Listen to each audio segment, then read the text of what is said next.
허락해 주십시오.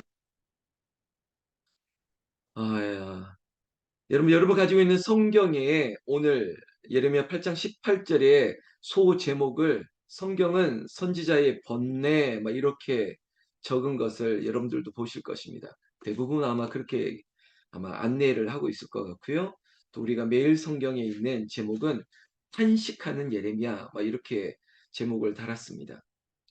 여러분 왜 탄식하고 왜 번뇌하고 있습니까? 아무리 회개를 외쳐도 그리고 하나님께로 돌아가자라고 독려를 하고 그리고 절규를 하는 기도를 그들에게 구했음에도 불구하고 듣지 않는다는 것입니다. 그래 하나님께서 오죽하면 내가 너희를 버릴 것이다. 이렇게까지 말씀할 사태까지 이르렀다니 정말 안타까울 따름입니다. 그래서 오늘 8장 18절에 슬프다 나의 근심이여 어떻게 위로를 받을 수 있을까? 내 마음이 병들었도다 라고 얘기하고 있습니다. 여러분 이 사태를 보고 있으니 이 상황을 마주하고 있는 지금 예레미야가 스스로 내 마음이 병들었다라고 할 정도라는 것이죠. 그냥 마음이 타들어갔다는 것입니다. 그러니 이것을 번뇌라 얘기하고 탄식이라고 얘기할 수밖에요. 슬프다 나의 근심이여 어떻게 위로를 받을 수 있을까? 여러분 저는 이 문장을 보면서 이 윤복희 권사님께서 불렀던 노래 생각이 났습니다. 여러분이라는 노래 기억하십니까? 내가 만약 뭐 이렇게 시작했던 노래입니다. 그러면서 맨 마지막에 누가 나를 위로해 줄까? 막 이렇게 반문을 남기면서 여러분이라고 얘기하지만 사실은 그 원래 불렀던 그 영어의 가사의 모든 줄거리는 누가 나를 위로해 줄 수 있을까? 오직 주님만이 나를 위로해 줄 것이다. 막 이런 제목이었거든. 그런 가사였거든요. 그래서 오늘 제가 매일 나누는 소나무 향기에 이 예레미야 8장 18절 여러분 꼭 기억하세요. 예레미야 8장 18절 여기에 대한 대답을 찾았습니다. 늘 우리의 답은 성경에서 찾아야 되는데요. 바로 똑같은 구절인데요. 8장 18절인데 성경만 바꿔서 여러분들이 찾아서 외우시면 됩니다. 바로 로마서 8장 18절입니다. 이런 거죠. 슬프다 나의 근심이여 어떻게 위로를 받을 수 있을까? 예레미야 8장 18절이 이것이 질문이라면 로마서 8장 18절로 대답하면 되겠더라고요. 뭐죠? 장차 우리에게 나타날 영광과 좋게 비교할 수 없도다. 하나님께서 우리 주 예수께서 우리에게 성령을 통해서 베풀어 주신 위로만이 이 탄식과 이 근심과 이 번뇌에서 그래 장차 우리에게 나타날 영광과 좋게 비교할 수 없으니 조금만 더 참고 조금만 더 견디고 이 상황들을 좀 유연하게 부드럽게 여유 있게 우리가 찬송하며 기뻐하며 그렇게 춤추며 걸어갈 수 있으면 좋겠다 이겁니다. 자, 여러분 예레미야 8장 18절 그리고 여기에 대한 대답은 로마서 8장 18절 똑같은 8장 18절 여러분 꼭 기억해 주십시오. 그래서 오늘 누가 나에게 위로 그리고 또 나는 이 근심에서 어떻게 벗어날 수 있고 내 마음이 병들었는데 어떻게 하면 좋겠습니까? 이 상황들 19절부터 아주 자세하게 그가 묘사하고 있습니다. 보십시오. 딸 내 백성의 심히 먼 땅에서 부르짖는 소리로다. 여러분 딸 내 백성 이거 하나님의 택하신 백성 이스라엘 유다 백성들을 다 지칭하는 거 아니겠습니까? 그런데 먼 곳에서부터 그 울부짖는 부르짖는 소리가 들렸다는 것입니다. 역사적으로 이 바벨론에 끌려갔던 포로로 끌려갔던 내 백성들, 이 민족의 이 백성들의 소리를 듣고 있다는 겁니다. 이게 바로 예언이죠. 그가 꿈으로, 그가 하나님의 음성으로 분명히 들었던 사실, 보고 들었던 사실, 이 멸망할 것이라는 겁니다. 심판을 받게 될 것이라는 겁니다. 바벨론을 통해서요. 그렇게 끌려가는 세월들, 그 긴 세월 동안 절규하는 이스라엘 백성들의 모습을 보는데 어찌 마음이 상하고 어찌 무너지지 않겠느냐라는 겁니다. 심지어 돌아오라, 회개하라, 마지막 기회마저 그것을 박차고 다른 신을 향해서, 우상을 향해서 절하고 있는 이스라엘 백성들을 바라보는 예레미야의 안타까운 심정. 어쩌면 구원받는 우리가 우리 안에, 저는 이 예레미야의 탄식, 예레미야의 번뇌가 우리에게 구원받은 자의 그런 안타까움으로 좀 있었으면 좋겠습니다. 그게 적용이 되고 그게 교훈이 되자고요. 왜?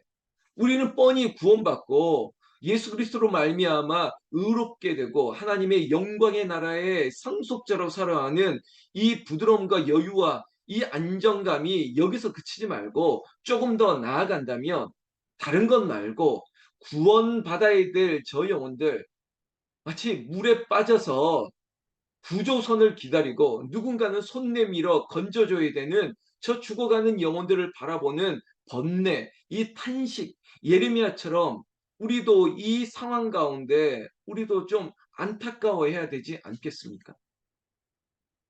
바로 우리가 손을 내밀고 누군가는 들어야 되고 누군가는 들려줘야 되는데, 그게 바로 우리가 복음을 전하고 우리가 그들에게 복음을 제시할 수 있는 그 구원의 구령의 열정이 좀 있었으면 좋겠습니다.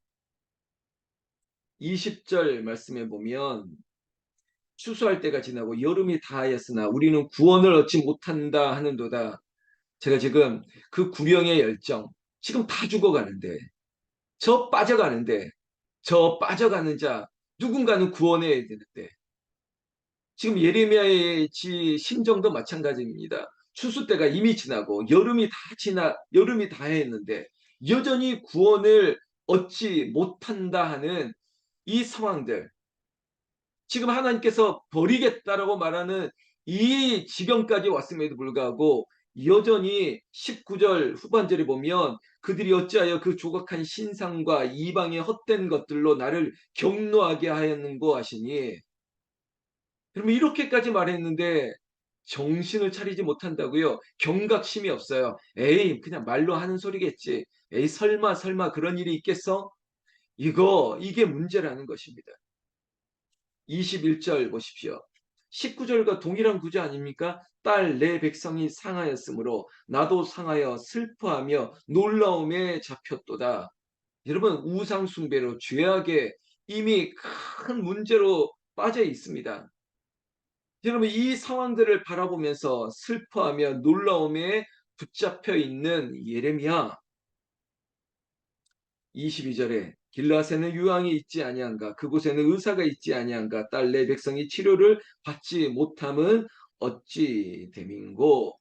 여러분 회개하고 돌아오고 주께로 오면, 여러분 다른 우상과 다른 신들에게 분향하거나 제사하는 그런 이방을 향해서 움직이는 것이 아니라, 길르앗은 바로 하나님의 성소를 가리키는 또 다른 용어라면 하나님 품으로 오라는 것입니다. 그곳에서 상한 영혼들이, 상한 몸이, 우리의 상처가 치료를 얻을 수 있는데 이곳으로 오지 않는다고요?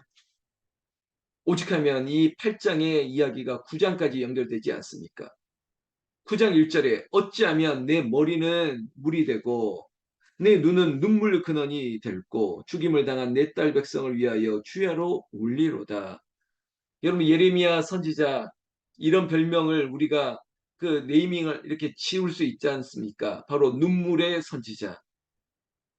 9장 1절에도 그의 눈물이 주야로 마를 날이 없다는 거예요. 왜 그랬을까요? 내 백성을 위하여 주야로 울리로다. 여러분 내 백성을 위하여 주야로 울리로다. 여러분 구원받지 못한 내 형제들, 내 가까운 사람들, 내 지인들, 내 사랑하는 사람들에게 내가 이러한 마음으로, 우리가 안타까움으로 오늘 제목으로 삼은 탄식과 번뇌가 나에게도 있습니까? 라고 스스로 자문자답하기를 원합니다. 그러면서 9장 2절에 내가 광야에서 나그네가 머무를 곳을 얻는다면 내 백성을 떠나가리니 그들은 다 간음하는 자요 반역한 자의 무리가 되미로다. 여러분 이런 안타까운 상황들이 여전히 여전히 펼쳐지고 있는데 23절 말씀에 결국 하나님의 말씀에서 답을 찾아야 되고 그리고 해결책을 찾아야 되는 거 아니겠습니까? 여호와의 말씀이니라. 그들이 화를 당긴 같이 그들이 혀를 놀려 거짓을 말하며 그들이 이 땅에서 강성하나 진실하지 아니하고 악에서 악으로 진행하며 또 나를 알지 못하느니라. 여러분 자고하게 되면 교만하게 되면 그들의 보이는 것 여러분 그래서 여러분 우리가 외유내강이 되는 게 좋지 그저 겉으로는 강해 보이나 속은 뭉들어지고 그저 속은 늘 불안하고 그러다 보니 엉뚱한 데서 위로를 받으려고 하는데 아닙니다. 여러분 어제 뭐 제 뒤에도 제가 책 세 권을 쭉 쭈루룩 이렇게 펼쳐놨는데 아마 이번 주 제가 준비하는 이미 뭐 목사님 주일 지나면 곧바로 또 주일을 향한 메시지를 위해서 기도하는데 결국은 하나님 앞에 간구하면서 여호와께서 우리를 구원해 달라고 하는 하나님 앞에 엎드리고 간구하고 기도하는 그 기도의 능력을 구하는 것 말고는 살 길이 없다라는 것입니다. 그렇지 아니하면 이들의 교만은 이들의 정말 폐영무도함은 그들은 스스로 나는 강하다, 나는 I'm fine, 나는 괜찮다라고 말하지만 속은 늘 불안하고 염려하고 있는 이 백성들. 이게 바로 9장 3절에 있는 것. 이 땅에서 강성하나 진실하지 아니하고 악에서 악으로 진행하며 여러분 이 교만은 더 큰 죄를 낳습니다. 여러분 욕심이 자라서 어떻게 됩니까? 사망에 이르는 것이에요. 죄가 사망까지 가는 거죠. 근데 스스로가 강성하다고요? 여러분, 우리가 어떤 무력을 행사하는 무언가를 가지고 있다고 강한 사람이 아니에요. 예수님은 아무것도 없는 분 같으나 그는 강하신 분이에요. 우리에게 뭐 천천에 만만에 그 어떤 것도 그리고 우리에게 뭐 전차가 있고 말이 있고 그리고 어떤 무기가 있어서 우리가 강한 게 아니라고요. 우리는 약할 때 강함이 되는 것이지 역설의 은혜가 있어야지 내가 아유 나는 괜찮아 나는 강해 아니요 나는 하나님 앞에 한없이 불쌍히 여김을 받고 하나님 앞에 긍휼을 받고 자비를 받는 그런 사람으로 하나님 내 힘으로는 아무것도 못합니다. 주님 나는 주님을 떠나서는 한순간도 살 수 없습니다. 그렇게 약한 자로 겸손하게 엎드려야지 나는 강하다 나는 아무 문제 없어 그리고 내가 얻을 길은 다른 길에서도 찾을 수 있어 하고 엉뚱한 데로 가는 그런 인생이 아니라 오직 하나님께로 돌아오고 여호와께로 돌아가자. 우리가 여호와를 힘써 알자. 그렇게 주님 앞으로 가야지만 문제가 해결되고 이 위중한 상황 가운데 살 길이 열리는 것이고 하나님께서 비록 말씀으로는 아니면 어떤 상황 가운데 칼을 크게 높이 치들고 우리를 향해서 내리치는 것 같은 그 상황일지라도 마치 아브라함이 그 이삭을 향한 그 칼을 내리꽂는 순간 하나님께서 오죽 급하셨으면 아브라함아 아브라함아 그렇게 두 번 외치면서 만류했던 것처럼 하나님은 그 칼을 다시 칼집에 꽂을 수 있는 분이시기에 우리가 끝까지 하나님을 찾아야 되는 것입니다. 성경 9장 4절에 보시면 그럼에도 9장 3절 마지막에 나를 알지 못하느니라 너희는 각기 이웃을 조심하며 어떤 형제든지 믿지 말라 형제마다 완전히 속이며 이웃마다 다니며 비방함이라. 여러분 지금 우리는 우리의 자녀들에게 어릴 때부터 이런 얘기 좀 하셨잖아요 어머님들. 야 좋은 친구 사겨라 막 이런 얘기. 여러분 거짓을 말하는 이웃들과 사귐이 있다고요? 저는요, 믿음의 삶의 가장 중요한 지점 중에 하나가 누구와 지내느냐라는 것입니다. 여러분, 이런 경험 하셨을까요? 내가 예수 믿고 은혜를 받다 보니까 아마 이 자리에 있는 많은 분들도 경험하셨을 때 세상 친구들이 재밌지 않은 거예요. 세상의 연락이 재밌지 않은 거예요. 세상 사람들과 어울리는 게 의미가 없어진 것을 여러분들이 스스로 느꼈을 적이 있었을 것입니다. 그렇지 않습니까? 아이, 뭐, 내가, 이게 무슨 재미가 있지? 아, 저 세상에서 저렇게 말하는 아줌마들이, 죄송합니다. 아줌마들이 막 이런 세상 얘기하면서 저렇게 수다 떨면서 그렇게 놀러 다니는 게 그게 그렇게 좋은 게 아니지 않습니까? 이거는 스스로 느끼는 거예요. 재미가 없는 거예요. 어느 순간 술과 담배가 이게 전혀 맛있지도 않고 전혀 좋지도 않고 그냥 멀어지는 거죠. 은혜가 자연스럽게 이렇게 되는 거예요. 그런데 우리의 믿음이 약해지고 제 표현입니다. 우리의 신앙이 좀 식어지고 그러다 보니까 다른 얘기를 듣는 거예요. 심지가 견고해야 되는데 여러분 다른 얘기를 듣고 아, 그 얘기에 그래? 그런 거야? 그런 거야? 그러면서 더 확산시키고 여러분 거짓 얘기를 듣지 마세요. 그리고 분별력을 가지세요. 카더라, 카더라. 아, 그랬어? 그러면서 수근수근하고 그게 바로 이간 아닙니까? 그래서 악한 영혼들은 그 수군거리고 이간하는 사람들 사이에 들어가는 것이고 대표적으로 뭐 신천지와 이단들이 결국은 그 수군거리는 세력에 붙어서 악한 영을 심으려고 하는 것 그런 시도들이 늘 있지 않습니까? 이때도 마찬가지입니다. 거짓 선지자들의 소리에 현혹되었습니다. 에이 그럴 일 없어. 무슨 심판이야. 무슨 멸망이야. 에이 뭐 지금 사는 거 봐. 얼마나 우리가 잘 사는데 이런 얘기에 속지 말라는 거예요. 여러분, 우리는 종말의 신앙을 가져야 돼요. 그렇다고 늘 불안에 떠는 종말이 아니라 심지가 견고하고 주님이 언제 오시더라도 부끄럽지 않는 그런 당당한 그리스도인의 삶을 살자는 것이에요. 4절, 그래서 너희는 각기 이웃을 조심하며 형제든지 믿지 말라, 뭐 이런 거 있지 않습니까? 이게 바로 그 거짓 선지자들, 거짓 이웃들, 주변 사람들이에요. 여러분, 믿음의 사람들과 교제를 하십시오. 5절에 그들은 각기 이웃을 속이며 진실을 말하지 아니하며 그들의 혀로 거짓말하기를 가르치며 악을 행하기에 지치거늘. 야, 이게 당시의 상황이에요. 진실이 없습니다. 여러분, 그러나 우리는 주 안에서 진리의 영의 은혜 가운데 붙들림 바 사는 게 이게 축복 아니겠습니까? 6절 마지막. 내가 사는 곳이 속이는 일 가운데 있도다.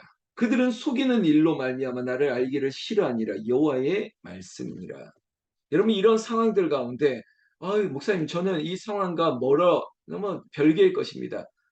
아니요. 오늘 우리 직장이 우리의 만나는 사람들이 어쩌면 우리에게 이러한 상황에 이러한 얘기들을 우리에게 들려줄 수 있습니다. 그런데 어제 설교를 들었던 유연함의 힘이라는 책에서도 말했지만 우리는 외유내강이에요.